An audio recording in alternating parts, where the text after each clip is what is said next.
கிறிஸ்துவுக்குள் பிரியமானவர்களே, இந்த நாளுக்கான மாலை நேரமானா அப்போஸ்தலனாகிய பவுல் கொரிந்து சபைக்கு எழுதிய 2ஆம் நிருபம் 12ஆம் அதிகாரம் 16வது வசனம். 2 கொரிந்தியர் 12:16, 2 Corinthians 12:16. அப்படியாகட்டும், நான் உங்களுக்கு பாரமாய் இருக்கவில்லை, ஆனாலும் உபாயமுள்ளவனாய் இருந்து தந்திரத்தினாலே உங்களை பிடித்தேனாம். என்ன? அவர் தன்னுடைய சுய லாபத்துக்காக அவங்கள ரொம்ப தந்திரமாக பிடித்து கொண்டார் என்று சொல்கிற ஒரு குற்றச்சாட்டு.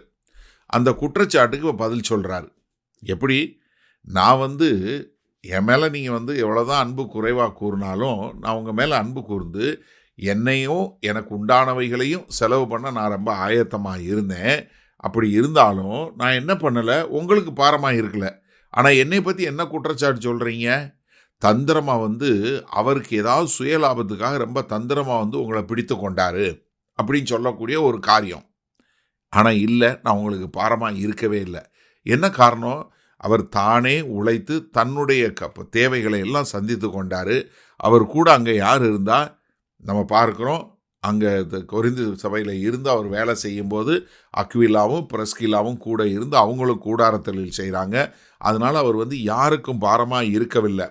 ஏன்னா அந்த 11வது அதிகாரம் 2 கொரிந்தியர் 11வது அதிகாரம் 9வது வசனத்தில் சொல்லும்போது, நான் உங்களோடு இருந்து குறைபட்ட போதும் ஒருவனையும் நான் வருத்தப்படுத்தவில்லை.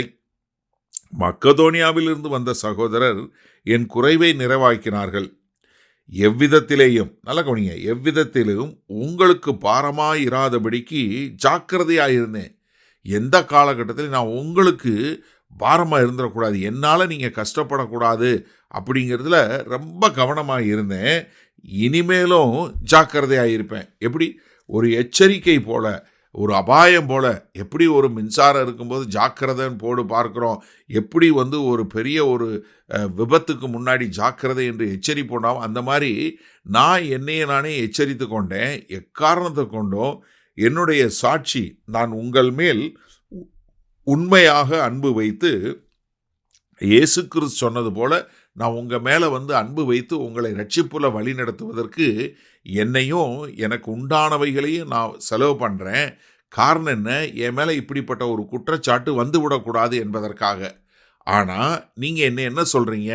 இல்லை, அவர் தந்திரமாக இதை செய்துட்டு அதன் மூலமாக இவங்களை பிடித்து கொண்டு அதுக்கப்புறம் அவர் என்ன செய்யணும்னு நினைக்கிறாரோ அதை செஞ்சிருவாருன்னு சொல்லக்கூடிய குற்றச்சாட்டுக்கு சொல்லும்போது சொல்கிறாரு, இல்லை, நான் அப்படி இல்லை. ஏன்னா நான் கர்த்தராகிய இயேசு கிறிஸ்துவனால் அழைக்கப்பட்டேன். நான் ஒரு அப்போஸ்தலன். உங்கள் மத்தியில் அப்போஸ்தலனுக்கான அதிசயங்களும் அற்புதங்களும் அடையாளங்களையும் செய்தேன். ஆனாலும் நான் என்னவாக இருந்தேன்? உங்களுக்குள்ள ஒரு மனத்தாழ்மை உள்ளவனாக இருந்தேன். உங்ககிட்ட இருந்து எந்த ஒரு சிறப்பையும் நான் எதிர்பார்க்கல. நீங்கள் மாறாக என் மேலே அன்பு கூறல. நான் எப்படி உங்கள் மேலே அன்பு கூர்ந்தேன்? எனக்கு உண்டானவைகளை என்னையும் உங்களுக்கென்று செலவழிக்க நான் ஆயத்தமாக இருந்தேன். அதுக்கு பிரியப்படுறவனாகவும் இருந்தேன். சரி, இந்த நாளில் இந்த வசனத்தை நம்ம எப்படி எடுத்துக்கொள்வது?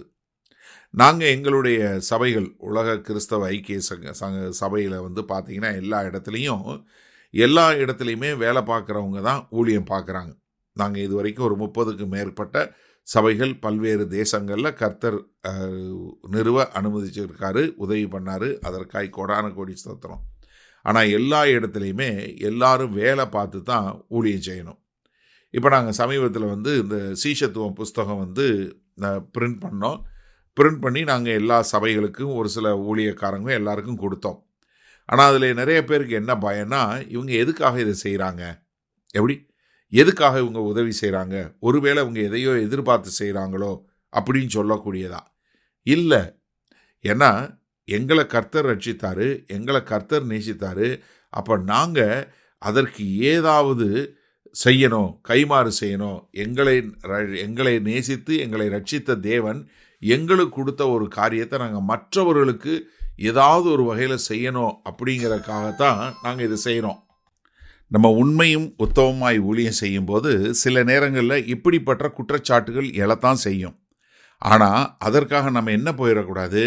அவங்க என்ன நினைச்சாலும் பரவாயில்ல, நம்ம உண்மையானவர்கள் என்பதை காட்டுவதற்கு நம்ம தொடர்ந்து அந்த காரியங்களை செய்து கொண்டே தான் இருக்கணும்.